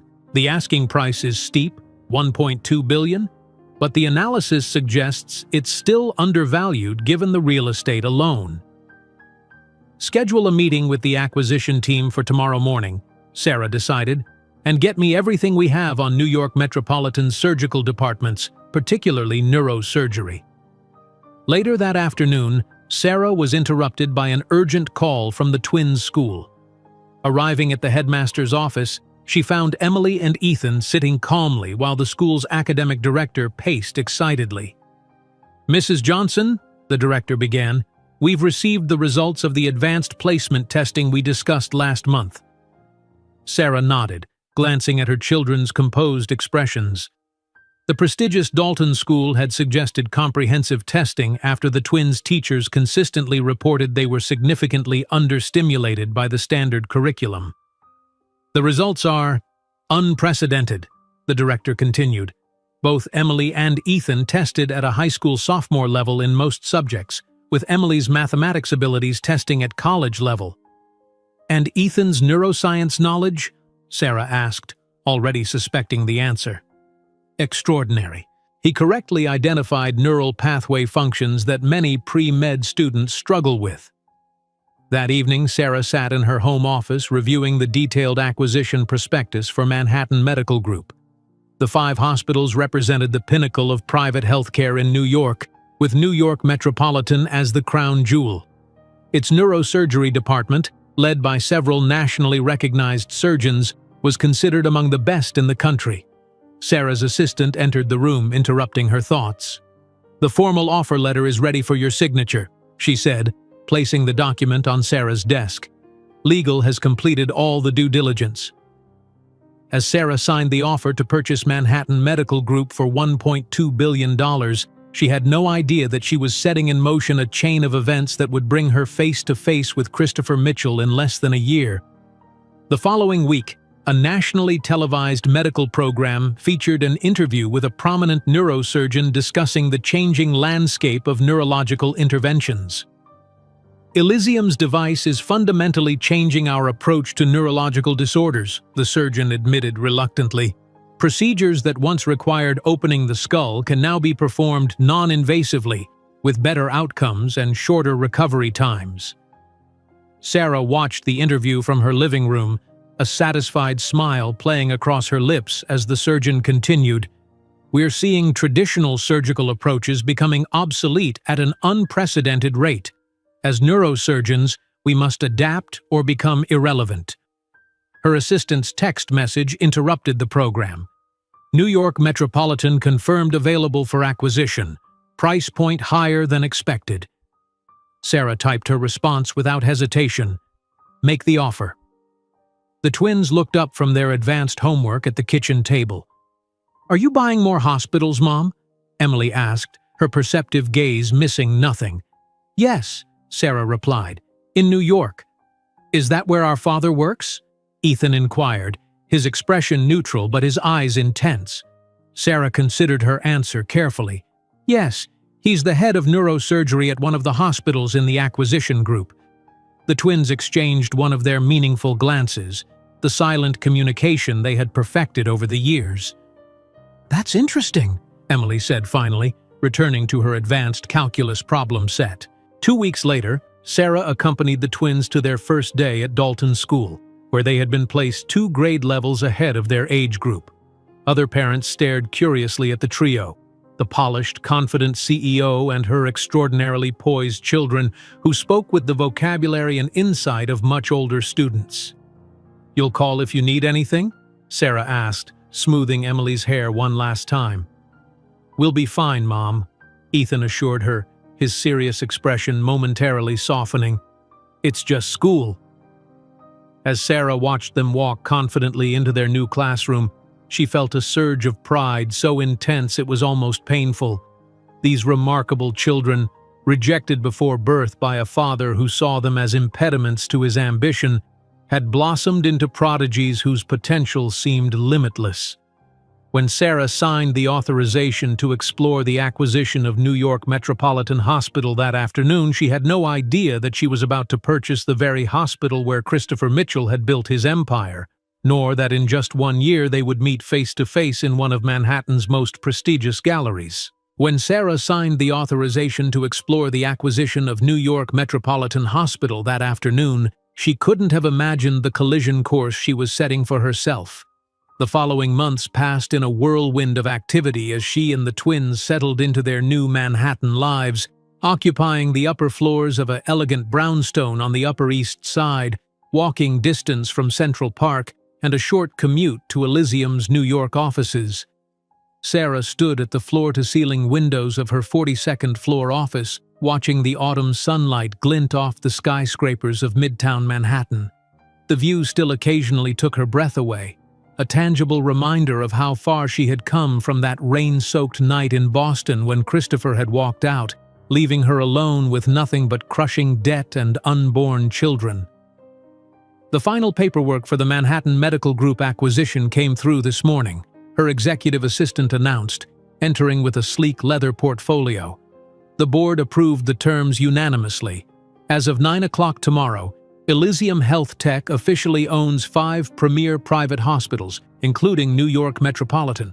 Sarah nodded, taking the folder. "Has legal finished reviewing the leadership contracts at Metropolitan?" "Yes. All department heads have existing contracts that transfer with the acquisition. The neurosurgery department is particularly valuable, led by Dr. Christopher Mitchell.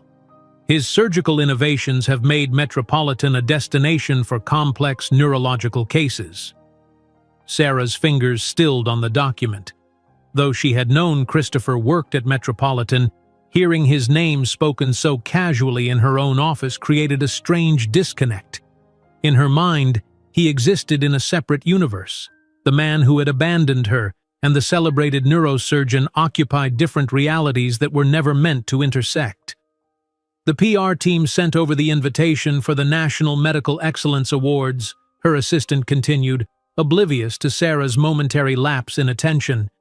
"You've been selected to receive the Innovation Leadership Award, and they're requesting you present the Innovation in Medical Technology Award as well." Sarah accepted the heavy cream-colored invitation, admiring the embossed gold lettering.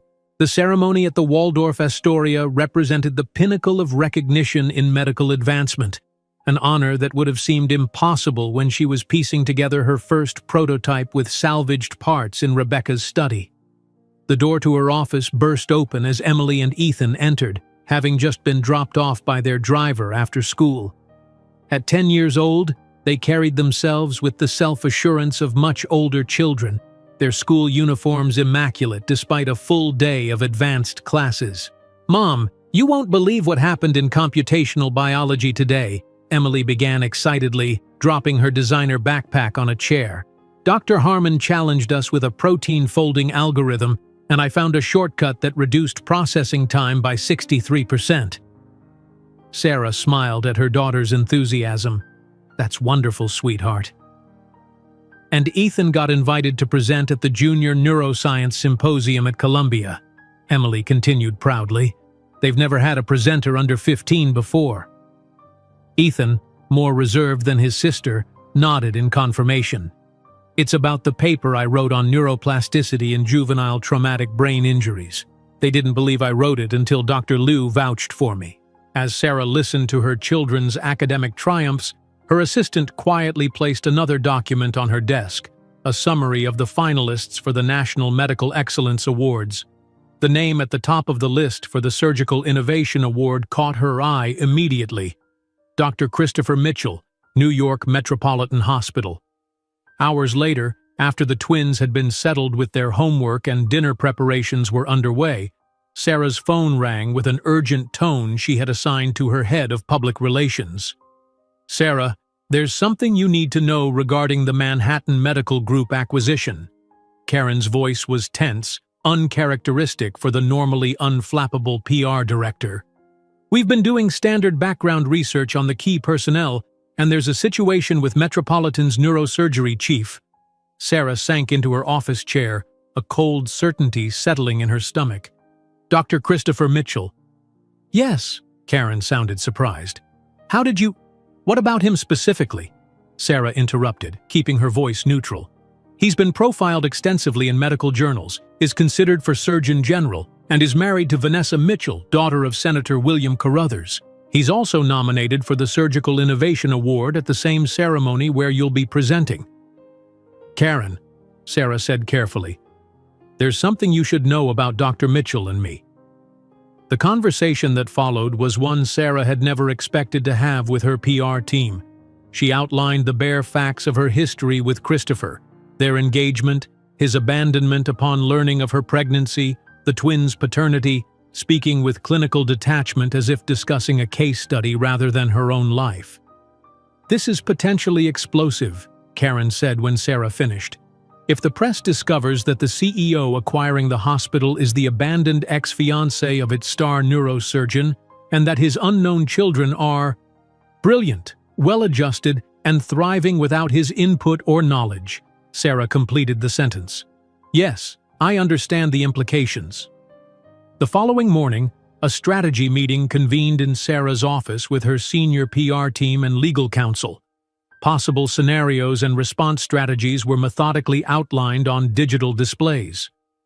"We could postpone the acquisition," suggested the chief legal officer. "Create some distance until after the awards ceremony." Sarah shook her head firmly. "The acquisition makes strategic sense for Elysium. I won't delay sound business decisions because of personal history." "Then perhaps you should skip the awards ceremony," Karen proposed. "Send a representative to accept your award and present the other." "Running away would give the impression I have something to hide," Sarah replied. "I've spent 11 years building Elysium without ever using my personal story for publicity or sympathy. I won't start hiding now." The afternoon brought an unexpected interruption when Sarah was called to the twins' school for an urgent meeting. The headmaster of Dalton greeted her with unusual deference. "Mrs. Johnson, we've received the results from the additional cognitive assessments we discussed last month," he began, opening an impressively thick folder. "I've been an educator for 35 years, and I've never seen results quite like these." Sarah listened with growing amazement as the headmaster detailed the twins' extraordinary test results. Both children were performing academically at levels 4 to 5 years beyond their chronological age, with particular strengths that were complementary. Emily's mathematical reasoning was literally off the charts, while Ethan's understanding of neurological systems matched that of medical students. "We're recommending immediate advancement," the headmaster concluded. Placing them with the 7th grade cohort would still be conservative given these results, but would provide more appropriate academic challenges. That evening, Sarah sat the twins down in their home library, determined to have the conversation she had been postponing. "I have something important to tell you about the upcoming awards ceremony," she began, observing their attentive expressions. "Your father will be there." The twins exchanged one of their meaningful glances, the silent communication that often made Sarah feel like an outsider to their private universe. "We know," Ethan said matter-of-factly. "We saw the nominees list online. Dr. Christopher Mitchell is nominated for the Surgical Innovation Award for his work on microvascular neural regeneration techniques. Though your non-invasive approach makes his surgical technique largely obsolete," Emily added with a hint of pride, "your technology has superior outcomes and eliminates surgical risks entirely." Sarah studied her children's composed faces. "This means we might see him there. He doesn't know about you, that you exist, what you look like, how remarkable you are. This will be complicated."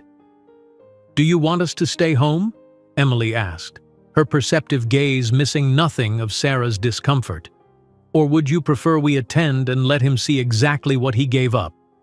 Ethan's suggestion held a calculated precision that reminded Sarah so much of Christopher it was almost painful.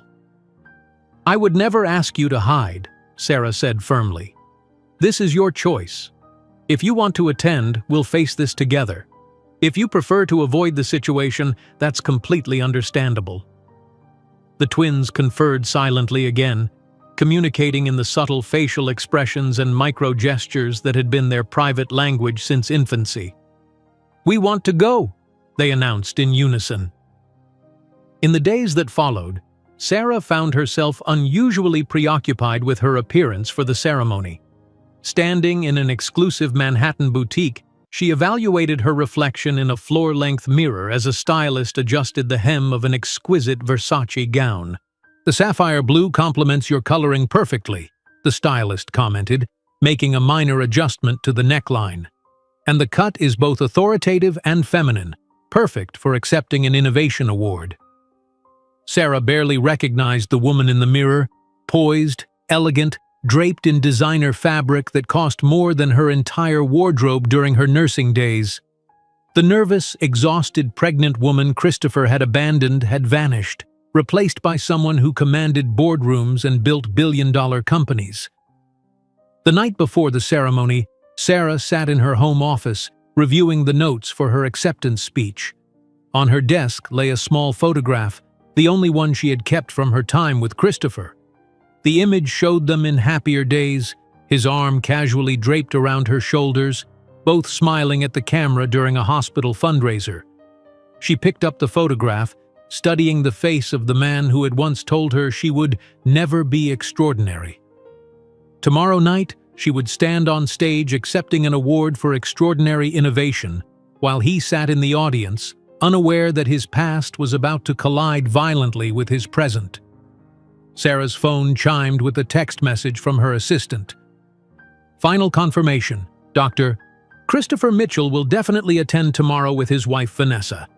They're seated at table 7, 3 tables from the stage." As Sarah slipped the photograph back into her desk drawer, her gaze fell on the elegant jewelry box containing the diamond earrings she planned to wear, a gift to herself when Elysium's valuation had exceeded $1 billion. The simple studs Christopher had given her for their first anniversary had cost him $200 and represented a significant splurge for a medical resident. These diamonds had cost $200,000 and represented a minor indulgence for a billionaire CEO. While Sarah chose the diamonds she would wear to the ceremony, Christopher Mitchell toasted with colleagues, completely unaware that in less than 24 hours, his carefully constructed castle of professional and personal achievements would be completely devastated by the woman he had once considered never enough. The Waldorf Astoria ballroom glittered with chandeliers and polished silver, a testament to old-world elegance that had hosted generations of New York's elite. Sarah Johnson's limousine pulled up to the entrance precisely at 7:30. the timing deliberate, late enough to avoid the early crush of arrivals but early enough to establish her presence before the ceremony began. "Remember," Sarah said, straightening Ethan's already impeccable tie, "this is just another event. We don't need to seek him out or avoid him. We'll simply be ourselves." The twins nodded in unison, their matching outfits creating a striking visual effect. Emily's sapphire blue dress complemented Sarah's Versace gown, while Ethan's suit featured a pocket square in the same shade. "We've practiced this," Emily replied with preternatural composure. "We know exactly what to say if introduced." As they stepped from the vehicle, camera flashes immediately erupted.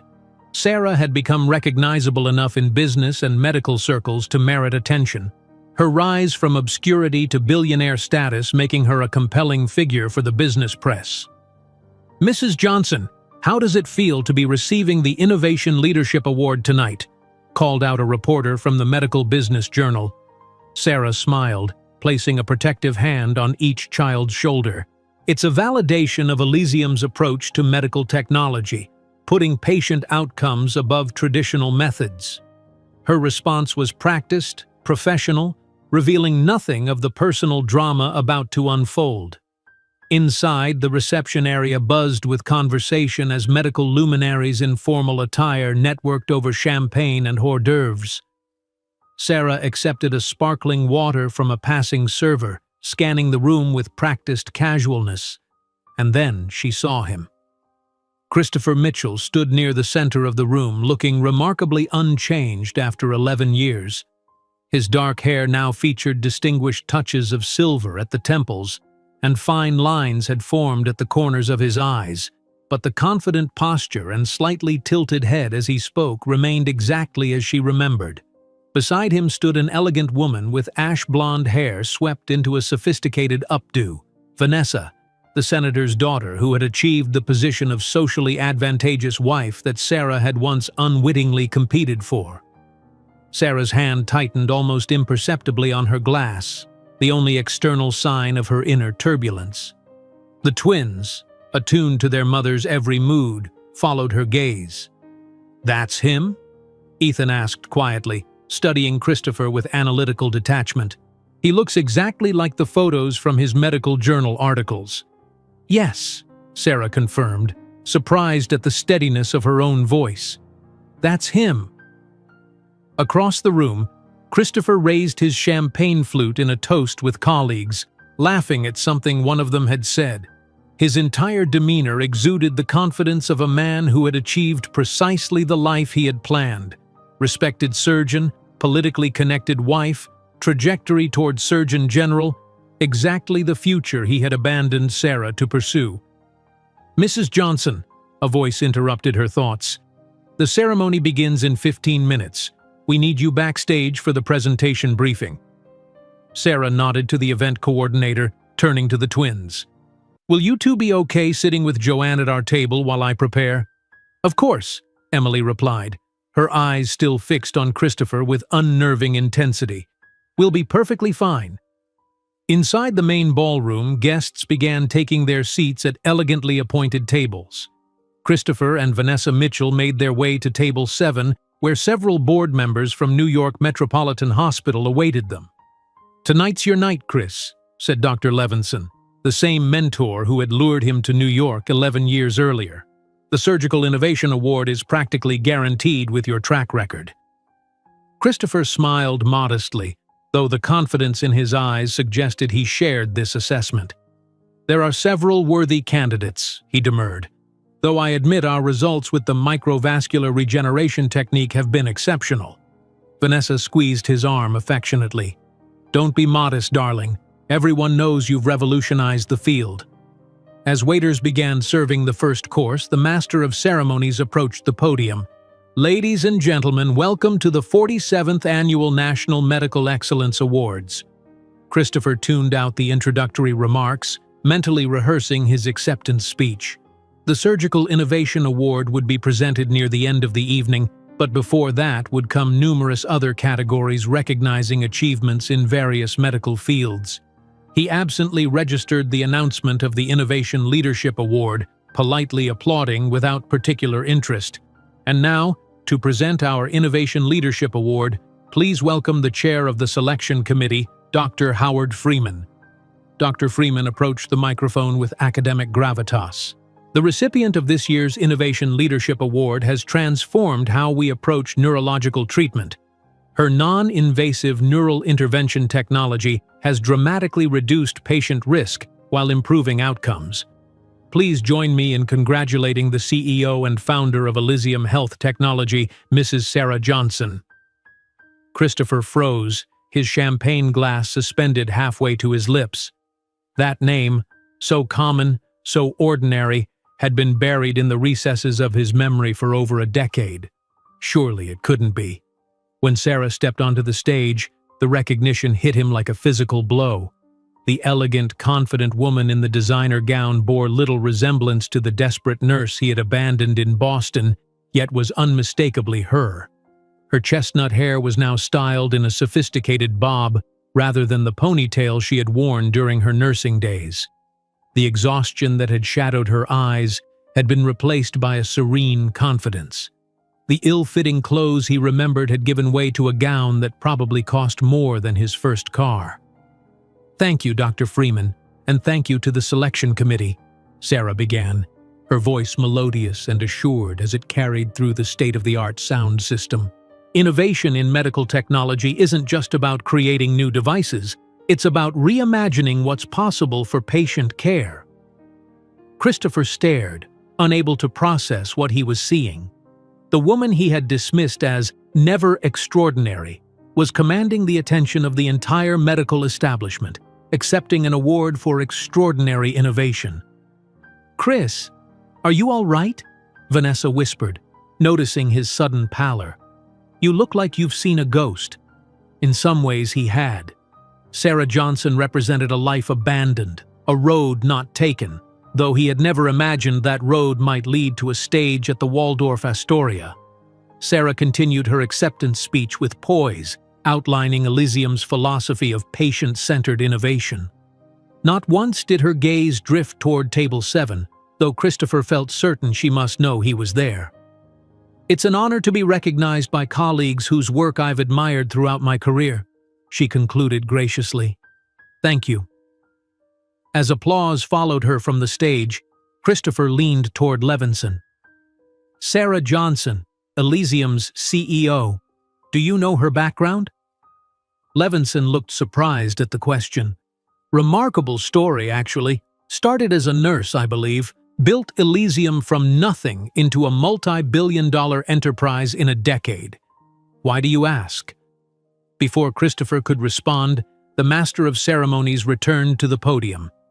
"And now, to present our award for innovation in medical technology, please welcome the CEO of Elysium Health Technology, Mrs. Sarah Johnson."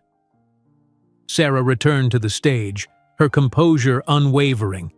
Medical technology innovation requires not just technical brilliance but moral courage, the willingness to challenge established practices when they no longer serve patients optimally.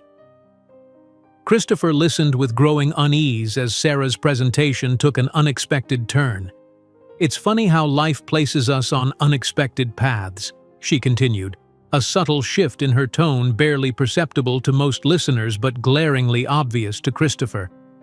"My greatest rejection became my greatest motivation when I founded Elysium with the $217 that remained in my account after being abandoned while pregnant with twins." A pin-drop silence fell over the ballroom. This level of personal revelation was unprecedented at the formal industry event. "Our company now provides technology to every major hospital in the United States, including devices that render obsolete the procedures for which some of tonight's nominees are famous." Christopher felt a cold sweat break out across his forehead as Sarah's gaze finally, deliberately, found his. The recognition in her eyes was direct and glacial, an acknowledgement that landed like a physical blow. She had known exactly who would be present tonight. At that moment, the ballroom's side doors opened and two pre-adolescents entered, accompanied by an older woman. The boy had intensely blue eyes and a determined chin. The girl shared the same features, though with softer contours. Both had Sarah's dark hair and upright posture, but the rest of their features were unmistakably familiar to Christopher. He was looking at younger versions of himself. "My children," Sarah continued, smiling warmly at the twins as they approached the stage with perfect poise, "have grown up without a father, but with something far more valuable, the lesson that no one can define your worth except yourself, a lesson that seems to have escaped their biological progenitor, who once told me I would never be enough." A murmur rippled through the ballroom. Vanessa looked at Christopher, confusion gradually giving way to horrified comprehension in her expression. "Speaking of surprising coincidences," Sarah proceeded, her voice now carrying a note of steel beneath its velvet, "I'm pleased to announce that Elysium Health Technology recently finalized the acquisition of Manhattan Medical Group, including New York Metropolitan Hospital." Christopher paled visibly. His hospital, his domain, now owned by her. "Dr. Mitchell," Sarah looked directly at him, her smile gentle but devastating, "don't worry about your position. Unlike you, I don't abandon people when they no longer serve my immediate purpose." The silence that followed was deafening. Christopher felt every gaze in the room converging on him, colleagues, mentors, rivals, all processing the shocking revelation that the respected neurosurgeon had abandoned a pregnant woman with his twins over a decade ago. While cameras captured Christopher's devastated expression and flashes illuminated Sarah's serene face, no one could have imagined that the true reckoning between them would occur not under the public spotlight, but in a private conversation that would permanently alter the balance of power between them forever. The silent aftermath of Sarah's revelation lingered in the Waldorf Astoria ballroom like a held breath. For a frozen moment, time suspended itself as hundreds of distinguished guests absorbed the implications of what they had just witnessed. Christopher Mitchell sat immobilized, the perfect life he had constructed crumbling around him in real time, each heartbeat bringing fresh horror as colleagues' expressions shifted from confusion to shock to judgment. The remainder of the ceremony unfolded like a surreal nightmare. Christopher's name was announced for the Surgical Innovation Award, but the applause was noticeably muted, uncomfortable. He walked to the stage mechanically, accepting the crystal trophy with a practiced smile that never reached his eyes. His carefully memorized speech abandoned him. He muttered brief thanks before returning to his seat where Vanessa sat rigid, her face a marble mask of composure that barely contained the fury beneath. "We're leaving," she whispered through clenched teeth when he sat down. "Now." In the lobby, Sarah was surrounded by admirers and well-wishers, the twins standing poised beside her as photographers captured the striking family tableau. Christopher pushed through the crowd, desperation overriding discretion. "Sarah, please," he implored, acutely aware of Vanessa observing from a distance, her eyes red-rimmed and face marked by shock and betrayal. "Can we speak privately?" Sarah regarded him with the clinical detachment of a scientist observing a particularly disappointing specimen. Her eyes, once warm and expressive, now held the cool assessment of someone evaluating a business proposition of questionable value. "I don't see why," she replied calmly. "Everything that needed saying was said 11 years ago." "They're my children," Christopher insisted, his voice low but intense. "I have rights." Sarah laughed, a genuine sound of amusement that cut through his desperate assertion. "Rights? Interesting how you rediscover the concept of fatherhood only upon discovering your children are exceptional, and I command a billion-dollar company." The twins approached then, their movements synchronized with an eerie precision that spoke of their lifelong connection. They studied Christopher with unnerving intensity, their blue eyes, his eyes, assessing him with an intelligence that seemed to strip away his carefully constructed facade. "Emily, Ethan," Sarah said softly, "this is Dr. Christopher Mitchell, an old acquaintance." Christopher stared at the faces that mirrored his own. "Emily, with her analytical gaze that seemed to categorize and evaluate his every micro-expression. Ethan, with the same tilt of the head that Christopher recognized from his own childhood photographs. "Pleased to meet you," Emily said politely, extending her hand with composure remarkable for someone so young. "I read your paper on deep brain stimulation. Your conclusions on post-trauma neural plasticity are fascinating, though I disagree with your methodology." Christopher took her small hand automatically, momentarily speechless. This child, his daughter, was critically evaluating his published work with the sophistication of a peer reviewer. "Your surgical technique will be largely replaced by Elysium's new implants next year," Ethan added casually. "Mom developed a device that eliminates the need for invasive surgery in 87% of cases." The precision of this casual evisceration left Christopher momentarily stunned. These children hadn't just inherited his intelligence, they had been raised to understand exactly the value of his work and its limitations. The headline broke at 6 o'clock the following morning. Medical dynasty drama: billionaire CEO reveals star surgeon abandoned her pregnant with his twins. By 8, 3 more major outlets had picked up the story. By noon, it was trending across social media platforms. Christopher sat in his home office, blinds drawn against the photographers who had discovered his address, staring at his phone as it filled with notifications. The message from the Surgeon General Selection Committee was terse. "In light of recent revelations, we regret to inform you that your candidacy has been withdrawn from consideration." Vanessa had left at dawn, a hastily packed suitcase rolling behind her. "I'm staying at my parents' until I decide what happens next," she had said, her voice hollow. 11 years of marriage, Christopher, and I had to learn about your abandoned children at a public event. The humiliation is incomprehensible." A week after the gala, Christopher was summoned to the director's office at New York Metropolitan. Dr. Samuels, who had been effusive in his praise for years, now couldn't quite meet Christopher's eyes. "The situation is complicated," Samuels began, shifting uncomfortably behind his mahogany desk. "Elysium's acquisition of Metropolitan is complete. Mrs. Johnson has been explicit that you should not be terminated, quite generous given the circumstances." Christopher nodded stiffly, waiting for the inevitable qualification. "However," Samuels continued, "we are restructuring the neurosurgery department to integrate Elysium's new technology. Your position will be redefined." The meaning was clear. Christopher would keep his title and salary for now, but his groundbreaking surgical work, the innovation that had earned him national recognition, would gradually be rendered obsolete by Sarah's technology. "I understand," Christopher said quietly, the words bitter in his mouth. His final recourse was to establish a relationship with his children. Through attorneys, he attempted to secure visitation rights, expecting a legal battle. Sarah's response, however, was surprisingly measured. "I've never kept the truth from Emily and Ethan," her email stated.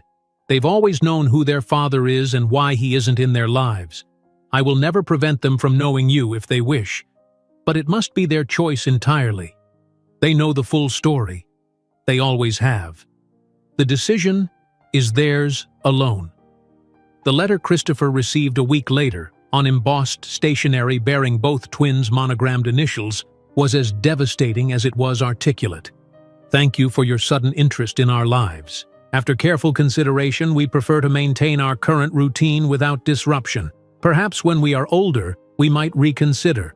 Until then, we respectfully decline your offer of visitation. Regards, Emily R. Johnson and Ethan C. Johnson." The handwriting was impeccable, the language sophisticated far beyond their years, and the message unequivocal. They had no interest in the father who had deemed them an unacceptable burden before their birth. The divorce proceedings began 3 weeks later. Vanessa's attorneys were ruthless, the prenuptial agreement circumvented by morality clauses Christopher had never imagined would apply. He did not contest the settlement, the mansion in the Hamptons, the investment portfolio, the artwork. All went to Vanessa without challenge. On a rainy Saturday morning in November, Christopher stood in the parking garage at Teterboro Airport, watching from a distance as Sarah and the twins boarded a sleek private jet bearing the Elysium logo. According to Vanity Fair, the company was expanding into Europe, with Sarah opening a new research center in Zurich.